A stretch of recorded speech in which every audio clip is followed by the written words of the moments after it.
konať. Dobre. Dobre, už kašleme na komára, ideme. Dnes máme pred sebou takú špeciálnu epizódu. Navštívime síce jednu štôlňu, ale budeme sa zameriavať aj nie tak na prieskum tej štôlne, ako ideme vyskúšať našu novú zábavku, ktorú máme, a to je detektor oxidu uhličitého. Za mnou tuto hore v tomto svahu sa nachádza tá štôlňa, ktorú sme prišli pozrieť, a súčasne v nej vyskúšame tento prístroj. Tento prístroj meria hladinu oxidu uhličitého.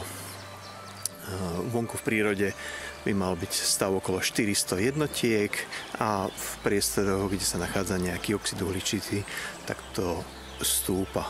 Sme tu na vonku pred štôlňou. Máme momentálne stav nejakých 615. Trošku sme na to nešťastnou náhodou nadýchali, ale keď sme prístroj zapínali, tak tu bolo okolo 470 jednotiek, čiže v podstate úplne čistý vzduch. No a teraz sa ideme vyštverať hore kopcom k tej štôlni a budeme postupne vchádzať dovnútra do štôlne a budeme merať, ako sa bude meniť hladina oxidu uhličitého. Ešte lokalita, v ktorej sa nachádzame. Nachádzame sa v Selčianskej doline, to je dolina kúsok od Banskej Bystrice a táto za mnou táto cesta vedie na lyžiarske stredisko Šachtičky. Takže poďme na ten kopec. Pôvodne som myslel, že to budem filmovať, ale ten kopec je tak strmý, že by som sa určite strepal, takže budeme ďalej pokračovať vo filmovaní, až keď budeme hore pri štôlni. Sme pred štôlňou, tak to vyzerá. Keď sme sa šplhali tu hore týmto kopcom, tak som riadne nadýchal na prístroj, takže sme sa ocitli na nejakej hodnote 1800, ale momentálne už sme zase na prirodzenej hodnote. Momentálne to ukazuje okolo 700. S čím sme ale nerátali a s čím sme si trošku spestrili toto dobrodružstvo, je to, že sme si nezobrali so sebou svetlo. Takže jediné svetlo, ktoré so sebou máme, je svetlo mobilného telefónu. Takže bude náš pokus trošku limitovaný, maximálne na nejakých 20-30 metrov, že čo bude vidno od ústia štôlne, ale myslím si, že na ten pokus by nám to malo stačiť. Takže tu nám momentálne pred touto štôlňou mi to ukazuje 480 jednotiek oxidu uhličitého, čiže to je skoro čistý vzduch. No a ideme skúsiť vojsť dovnútra a budeme postupne sledovať, že či sa bude ten stav oxidu uhličitého meniť. Meniť by sa mal, pretože sa nachádzame vo Vápencovom pohorí a kde sa nachádzajú vápence, tam by sa mal prirodzene aj uvoľňovať oxid uhličitý. Tak uvidíme, koľko sa nám podarí v tejto štôlni odmerať. Poďme na to. Opatrne začneme zostupovať. Ja zostúpim tu na...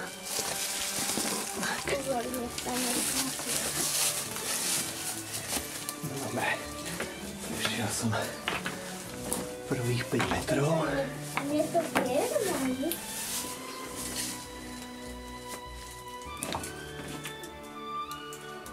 Čo si povedal?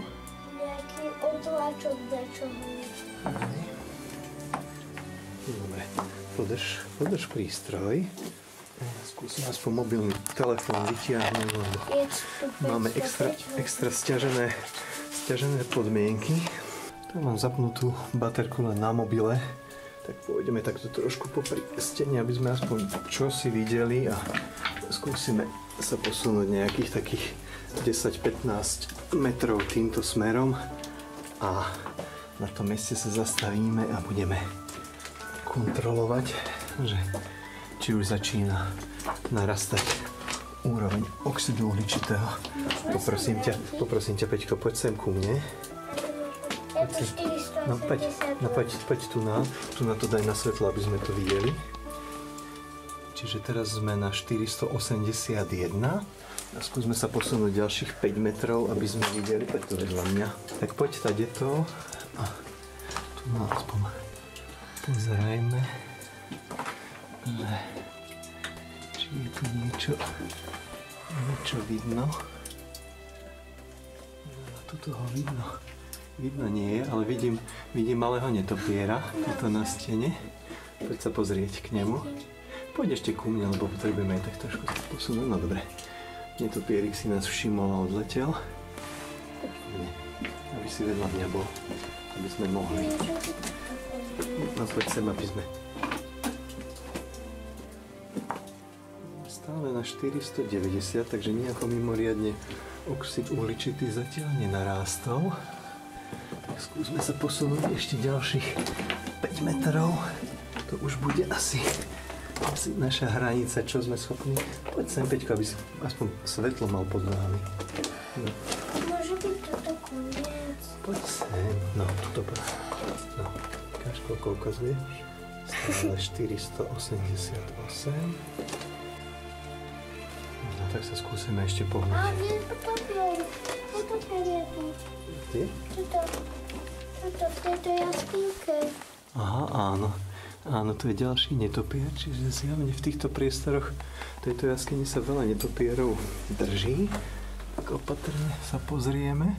To vyzerá ako nejaké stopy, čo vyvrtali a asi odstreľovali cestou výbušninou, lebo táto štôľňa by mala byť novodobejšia. Tak skúsime sa na tomto mieste zastaviť a poď sem, Peťko, s tým prístrojom, aby sme videli, že či nám už ukáže niečo. A už sme sa posunuli. Poď sem. A už sme sa posunuli. Už nám to ukazuje 550 jednotiek, čiže zhruba o 70 jednotiek máme viacej. Čiže vyzerá, že naša teória sa presne potvrdzuje. Poďme ešte 5 metrov a mala by zase úroveň oxidu uhličitého naraz. Takže dajme tomu, že na tomto mieste sa zastavíme, lebo to svetlo je naozaj slabé a nevidím tam absolútne nič a ani na kamere nič nebude. Ale tu nám prekvapujúce zase ide úroveň oxidu uhličitého dole. Čiže pravdepodobne asi v tejto štôlni tým, že je takáto veľká a dobre vetraná, tak asi nie je úplne ideálnym príkladom. Aj tu vidím ďalšieho netopierika zaveseného, čiže táto štôlňa je mimoriadne bohatá na netopierov. Čiže vyzerá, že táto štôlňa nie je úplne ideálna na tento pokus, ktorý sme sa tu rozhodli urobiť. Na budúce si dáme väčší pozor a zoberieme si so sebou to svetlo, ale naozaj táto štôlňa je obrovská. Tady to. Ťažko povedať, čo tu hľadali, lebo vyzerá, že sú to samé vápence. Ale spravili si tu riadne veľkú štôlňu. A prečo to bol taký koberec, ako keby?